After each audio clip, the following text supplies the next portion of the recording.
जुन सरकारमा सर्वदलीय होस्, सर्वपक्षीय होस्, जनपक्षीय होस् र सबैको सामूहिक एकता, राष्ट्रिय एकता, सद्भाव हासिल हुने प्रकारको होस्। त्यसपछि देशभक्त वामपन्थी संयुक्त मोर्चा निर्माणको हामीले आह्वान गर्छौँ। किनभने नेपालका जति पनि परिवर्तनहरू भएका छन् ती परिवर्तनमा देशभक्ति वामपन्थी प्रगतिशील शक्तिहरूले महत्त्वपूर्ण भूमिका खेलेका छन् र हामीले एउटा यति मात्र होइन, अब आम जनताको परामर्श, खबरदारी र आम जनताको सचेतना अब जरुरी भइसक्यो। राष्ट्रिय सुरक्षाको मामिलामा केवल संसदले मात्र निर्णय गर्ने होइन, जनताले निर्णय गर्न पाउनुपर्छ। त्यति मात्र होइन, अब यो व्यवस्थाको विषयमा पनि जनताले निर्णय गर्न पाउनुपर्छ र अब थुप्रै प्रकारका जो जल्दाबल्दा समस्याहरू आइरहेका छन्, कोरोनाको कारणले जो प्रकारको सङ्कट आइरहेको छ, बाढी पहिरोका समस्याहरू आइरहेका छन्, सुकुम्बासीमाथिको हत्या गरिएको छ, यति मात्र होइन, खुल्ला रूपमा वैदेशिक चलखेल भइरहेको छ। त्यस कारणले गर्दाखेरि अब जनतालाई हामी खुल्ला रूपमा आह्वान गर्नको लागि हामी सभा गर्दैछौँ। त्यसो भएकोमा यी विषयवस्तुसँग समसामयिक रहेर हामीले 2 दिन व्यापक छलफल गरेर हामीले निर्णय गरेका छौँ, जुन निर्णय तपाईँको बिचमा हामी सार्वजनिक गर्न गइरहेको छौँ। पार्टीको आयोजनामा मङ्सिर 4 गते काठमाडौँ जाउँ, एमसिसी सम्झौता खारेजी अभियानमा सहभागी हौँ भन्ने मूल नाराका साथ राजनीतिक जनपरामर्श सम्मेलन र कम्युनिस्ट सम्मेलन आयोजनाको दबाव सिर्जना गर्न विशाल आमसभा आयोजना गर्ने निर्णय गरियो। उक्त आमसभा सफल पार्न सम्पूर्ण जनसमुदाय, राजनीतिक पार्टीहरू, शक्तिहरू, पत्रकार, नागरिक समाज, व्यवसायी, विभिन्न बौद्धिक व्यक्तित्वहरूमा आर्थिक, नैतिक, भौतिक सहयोगको अपिल गर्ने निर्णय गरियो। मङ्सिर 4 गतेको आमसभा तयारीको लागि पार्टी अध्यक्ष कर्णजी बुढाथोकी नेतृत्वमा 491 मूल व्यवस्थापन समिति, केन्द्रीय सचिवालय र विभाग गठन गरियो। हाम्रा कुरा सार्वजनिक गर्न यो रिपोर्ट कलरमा उपस्थित भएका छौँ र तपाईँ पत्रकार मित्रहरूको माझमा हामीले धेरैचोटि पत्रकार सम्मेलन गऱ्यौँ र त्यो पत्रकार सम्मेलनलाई हाम्रो चाहना अलि बढी चाहिँ त्यो त लेखिदिएको भए हुन्थ्यो भन्ने चाहना, अलि बढी चाहिँ त्यो त हाइलाइट गरिदिएको हुन्थ्यो भन्ने चाहना तपाईँहरूको माझमा हामी व्यक्त गर्न चाहन्छौँ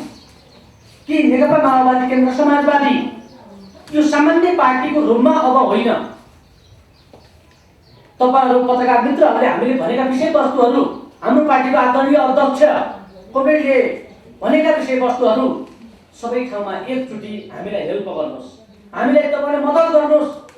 पत्रकार मित्रहरू। किन नेकपा माओवादी केन्द्र समाजवादी पार्टी आज यो देशमा ब्रान्डेड पार्टीको रूपमा किन छ र हो किन भन्ने बारेमा म यहाँहरूलाई थोरै निवेदन गर्न चाहे। र नेकपा माओवादी केन्द्र प्रचण्ड नेतृत्वको पार्टी नेपालमा थियो, नेकपा माओवादी केन्द्र, तर नेकपा माओवादी केन्द्र र नेकपा एमाले एकता भइसकेपछि यो देशमा चाहिँ माओवादीकै नाममा म उच्चारण गर्ने मान्छेलाई गोली ठोक भन्थे, गोली सिद्धियो भने चिन्ता नगर, जेलमा ल्याउने झन्झट नगर, जहाँ पाए त्यहीँ मार भन्ने रुसी जारसाईका उदाहरण प्रयोग गरी नेपाली जनताको छातीमा साम्राज्यवादी लाठी र बुटहरू तेर्स्याउने यो देशको प्रतिक्रियावादी कम्युनिस्टहरूसँग प्रचण्डको एकता भइसकेपछि उहाँले नेपालमा माओवादी छैन, नेपाल कम्युनिस्ट पार्टी छ, न एमाले छ न माओवादी छ भनेर भनिराखेकै बेला, जो कि तपाईँलाई थाहा छ प्रचण्ड दक्षिण एसियाको 8औं स्थानको नेता, यो देशको एकचोटि युद्धकालीन अवस्थादेखि 62 सम्म आउँदाको सुप्रिम कमान्डरमा कहलिनु भएको प्रचण्डले नेपालमा कम्युनिस्ट बन्नका लागि मार्क्सवाद लेनिनवाद चाहिँ माओवाद मान्नु पर्छ र मार्क्सवाद लेनिनवाद माओवाद नमानिकन कम्युनिस्ट बन्न सक्दैन र कम्युनिस्ट बन्नका लागि चाहिँ नेपालमा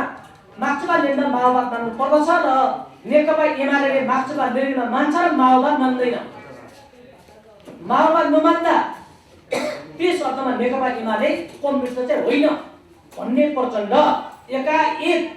नेकपा एमालेमा पतन भइसकेपछि 80% भूभागमा सत्ता कब्जा गरेको पार्टी नेकपा माओवादी पार्टी चाहिँ के छोडिसकेपछि, परित्याग गरिसकेपछि त्यसको जङ्गेर्ना गर्ने, त्यो पार्टीको रक्षा गर्ने, त्यो पार्टीको विकास गर्ने नेपालमा नेकपा माओवादी केन्द्र समाजवादी त्यसको नेता आदरणीय अध्यक्ष कर्णजी बुढाथोकी र यो मञ्चमा आसीन चाहिँ टिम हो। र त्यसपछि सर्वोच्च अदालतको मात्रै माओवादी भन्न तयार हुनुभएका, सर्वोच्चको बाध्यताबाट मात्रै माओवादी भन्न तयार हुनुभएका स्वेच्छाकारी माओवादीको अहिले भूमिकामा उहाँ हो। रियल र ब्रान्डेड माओवादी होइन, त्यसले ओरिजिनल माओवादी पार्टी नेपाल कम्युनिस्ट पार्टी माओवादी केन्द्र समाजवादी हो। किन एउटै देशमा दुई पार्टी चाहिँ दर्ता भएको नहुने हुँदा समाजवादी थप्नु पर्ने यो परिस्थिति हो। तर नेकपा माओवादी केन्द्र अन्ततः हाम्रो पार्टी हो र यो पार्टीको अध्यक्ष कमरेड बुढाथोकी सुशील आज नेपालमा देशैभरि मेचीदेखि महाकालीसम्म तराईदेखि पहाडसम्म एउटा हिम ल्याएर नेकपा माओवादी केन्द्र समाजवादीले नेतृत्व गरेको छ। भर्खरै अब कार्तिकको 25 गते त्यो एउटा समापन प्रक्रियामा जाँदैछ र भाग 2 अभियानको सञ्चालन गर्दैछ। समाजवादी जनजागरण अभियान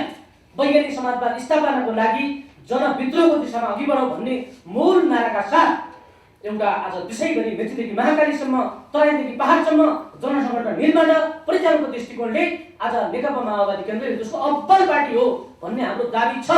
र त्यो हजुरले पनि लेखिदिनु पर्यो र हजुरले पनि लेख्न हामी निवेदन गर्न चाहन्छौँ। किनभने प्रचण्ड त स्वेच्छाचारी माओवादी हिजो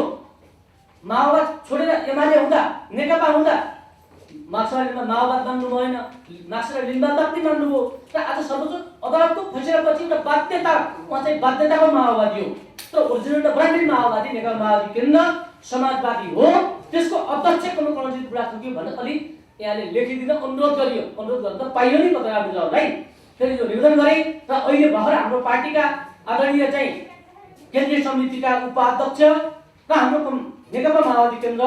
समाजवादीको अभिभावक कमरेड विनोद उपाध्याय मञ्चमा आइपुग्नु भएको छ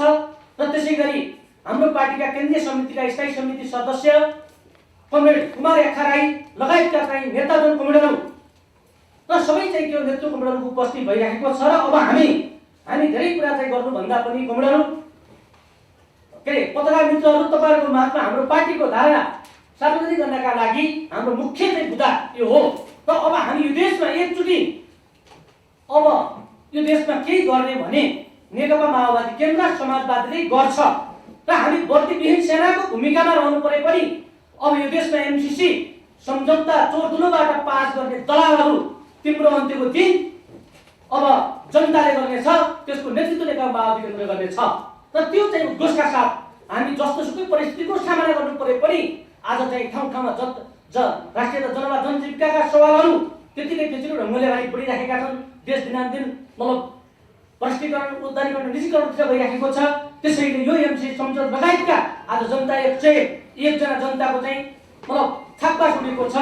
र आज चाहिँ के हो भने हामी यो देशमा गरी खाने मान्छेहरूको राज्य व्यवस्था स्थापना गर्ने र यो देशमा जस्तो जोतो उसो पोतको नीतिको आधारमा क्रान्तिकारी भूमि सुधारका नारा लगाउने लुम्बिनी सरकारको सरकार प्रमुख र त्यहाँको अहिले कुल प्रसाद केसी नेतृत्वको सरकारले आज त्यहाँ चाहिँ के हो निहत्ते जनतामाथि साम्राज्यवादी लाठी र बुटहरू तेर्सेको छ। निहत्ते सुकुम्बासीमाथि मतलब पुगेको छ। त्यस्तै आज चाहिँ के हो त यो देशमा मान्छेको बिचमा असमानताका प्रखाहरू खडा गर्ने सामान्य सत्ताको अन्त्य गर्नका लागि यो देशको क्रान्तिकारी आन्दोलनको नेतृत्व गर्छौँ भन्ने दाबी गर्ने क्रान्तिकारी आन्दोलनको आवरण देखाएर प्रतिक्रियावादी कम्युनिस्टको भूमिका पुरा गर्ने दलालहरूले आज हेर्नुहोस् पश्चिम चाहिँ क्षति घटनामा त्यहाँ चाहिँ जनार्दन शर्मा प्रभाकर जो आज यो देशको चाहिँ के हो अर्थमन्त्री छन्, आफैले अब्बल दर्जाको क्रान्तिकारी ठान्ने आज त्यो क्षति घटना पनि बिलायो। र अहिले चितवनमा पनि दलित समुदायमाथि एक खालको यो दुर्व्यवहार भएको छ। आज सबै यो देशका जाति जनजाति आदिवासी मधेसी महिला राजीवादी राउटे वर्ग समुदायको मुक्तिको नेतृत्व गर्ने पार्टी नेकपा माओवादी केन्द्र र त्यो पार्टीका आदरणीय अध्यक्ष कमरेड कमरेड बुढाथोकीलाई हाम्रो पार्टी केन्द्रीय समितिको बैठकले लिएका निर्णयहरू यो पत्रकार सम्मेलन मार्फत जानकारी गरिदिनु हुन तथा हामी ऐतिहासिक र युगान्तकारी अभिभावकका साथ हामी यहाँहरूको बिचमा उभिएका छौँ। नेपालको राजनीतिक घटनाक्रमलाई हेर्दा संसदीय व्यवस्था मरासन्न अवस्थामा पुगेको छ। राष्ट्रियता जनतन्त्र र जनजीविकाका महत्त्वपूर्ण सवालहरू आज अत्यन्तै संवेदनशील विषय बनेर उभिएको छ। यो अवस्थामा हामी एउटा पत्रकार सम्मेलन आयोजना गर्दैछौँ। सर्वप्रथम यहाँहरूलाई नेकपा माओवादी केन्द्र समाजवादीको तर्फबाट हार्दिक प्रणाम गर्दछौँ। पत्रकार मित्रहरू, हाम्रो नेकपा माओवादी केन्द्र समाजवादीको केन्द्रीय विस्तारित बैठकले महत्त्वपूर्ण मुद्दाहरूमा महत्त्वपूर्ण निर्णयहरू अगाडि बढाएको छ र हामी काठमाडौँमा हुने मङ्सिर 4 गतेको आमसभाको हामी जो निर्णय गरेका छौँ र यसमा मुख्यतः एमसीसी सम्झौता जो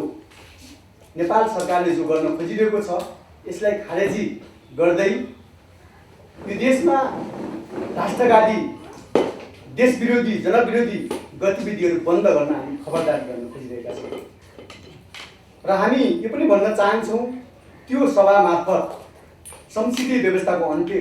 अब अनिवार्य शर्त छ भनेर उद्घोष गर्नेछ र हामी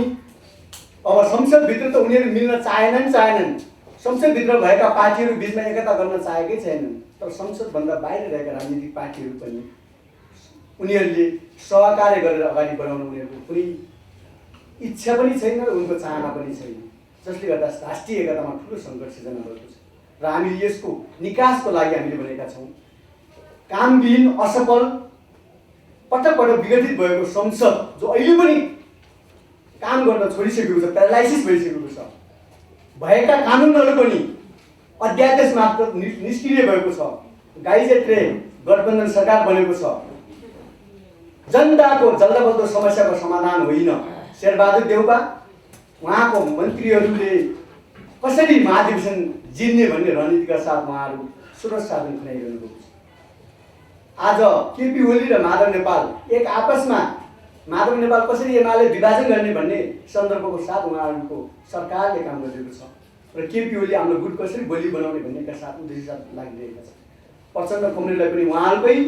आफ्नो गुट कसरी बलियो बनाउने भन्नेमा लागेको छ आज प्राकृतिक स्रोत साधनहरू दोहन गर्दै सरकारमा रहेका सरकारका स्रोतहरूलाई पनि पार्टीको हितको निम्ति गुटको हितको निम्ति प्रयोग गरिरहेको हुनाले यो कुनै हालतमा पनि उनीहरूको सरकार उनीहरूको पार्टी यो देश यो जनता र यो वर्गको पक्षमा छैन भन्ने कुरा हामीले बुझिसकेका छौँ र अब हामीले राष्ट्रिय राजनीतिक जनपरामर्श सम्मेलन मार्फत अब हामी छिटै राष्ट्रिय सरकारको नारा अगाडि सार्छौँ जुन सरकारमा सर्वदलीय होस् सर्वपक्षीय होस् जनपक्षीय होस् र सबैको सामूहिक एकता राष्ट्रिय एकता सद्भाव हासिल हुने प्रकारको होस् त्यसपछि देशभक्त वामपन्थी संयुक्त मोर्चा निर्माणको हामीले आह्वान गर्छौँ किनभने नेपालका जति पनि परिवर्तनहरू भएका छन् ती परिवर्तनमा देशभक्ति वामपन्थी प्रगतिशील शक्तिहरूले महत्त्वपूर्ण भूमिका खेलेका छन् र हामीले एउटा यति मात्र होइन अब आम जनताको परामर्श खबरदारी र आम जनताको सचेतना अब जरुरी भइसक्यो राष्ट्रिय सुरक्षाको मामिलामा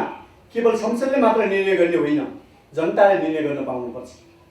त्यति मात्र होइन अब यो व्यवस्थाको विषयमा पनि जनताले निर्णय गर्न पाउनुपर्छ र अब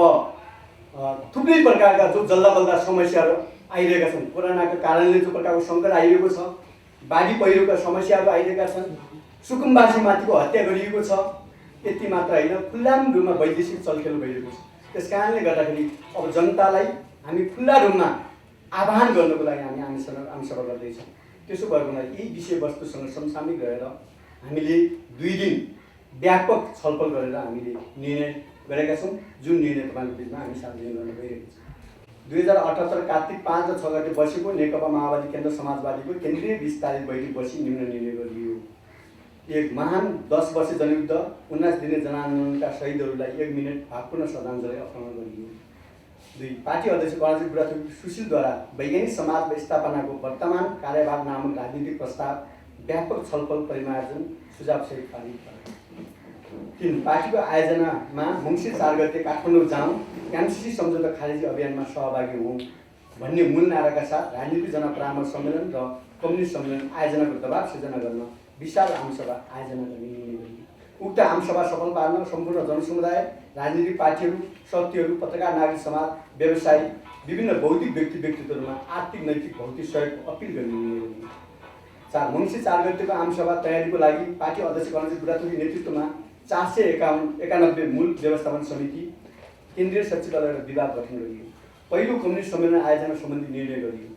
माओवादी पार्टीहरू शक्तिहरू बिचमा पार्टी एकता र अन्य क्रान्तिकारी कम्युनिस्ट पार्टीहरू बिचमा संयुक्त मोर्चा निर्माण गर्ने निर्णय गरियो राष्ट्रियता जनतन्त्र र जनजीविका सम्बन्धी 11 बुँदे समसामयिक प्रस्ताव पारित गर्ने निर्णय गरियो पार्टी जबस जातीय क्षेत्रीय मोर्चा र विभाग समिति केही सङ्गठनमा निर्णय गरियो क्रान्तिकारी विभाजन सहित धन्यवाद अब समसामयिक प्रस्तावमा हाम्रो पार्टीले समसामयिक प्रस्ताव पारित गरेको छ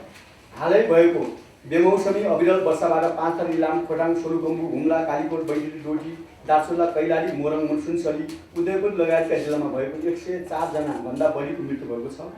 भने दर्जनौं बेपत्ता भएकोमा मृत्युप्रति हार्दिक श्रद्धाञ्जली व्यक्त गर्दै मृतकका घर परिवारलाई उचित क्षतिपूर्तिको व्यवस्था र घाइतेलाई निःशुल्क उपचार, बेपत्ता जनको यथाशीघ्र खोजीको पहल गर्न साथै सम्पूर्ण किसानहरूलाई उचित क्षतिपूर्तिको व्यवस्था गर्न यो बैठक जोडदार माग गर्दछ। 2. राष्ट्रवादी अमेरिकी परियोजना मिलेनियम च्यालेन्ज कर्पोरेसन खारेज गर्न जोडदार माग गर्दछ। 3. भारतीय एसएसपीबाट हुने गरेको ज्यादतीको घोर निन्दा र भर्त्सना गर्दै ज्यादती भोग्न बैठक माग गर्दछ। 4. पेट्रोलियम पदार्थमा गरेको मूल्य वृद्धि तत्काल फिर्ता लिन माग गर्दछ। 5. हालै बुटोलमा सुकुम्बासीमाथि गरेको ज्यादती घोर विरोध गर्दै सुकुम्बासीको उचित माग सम्बोधन गर्न सरकारसँग माग गर्दछ। स्वास्थ्य, शिक्षा, रोजगारको व्यवस्था गर्न सरकारसँग समक्ष माग गर्दछ। महिलामाथि हुने हत्या, हिंसा, बलात्कार जस्ता जघन्य अपराधीलाई कडाभन्दा कडा कारबाही गर्न माग गर्दछ। चितवन जिल्लाको भरतपुर उपमहानगरपालिका 4 लङ्कु स्थित दुर्गा मन्दिरमा प्रवेश गर्न पाउनुपर्छ भनेकै कारण कुटपिट गरी भीमबहादुर विश्वकर्मा घटनास्थलमै मृत्यु भएको घटना गैर न्यायिक भएकोमा घटनाको घोर भर्त्सना गर्दै दोषीलाई हदैसम्म कारबाहीको माग गर्दछ। श्रमिकहरूलाई जीवन निर्वाह गर्ने पुग्ने तलब श्रम मूल्यको व्यवस्था गर्न माग गर्दछ। आर्थिक आय कम भएका नागरिकलाई सहुलियत दरमा शासन उपलब्ध गराउन रासन कार्डको व्यवस्था गर्न माग गर्दछ।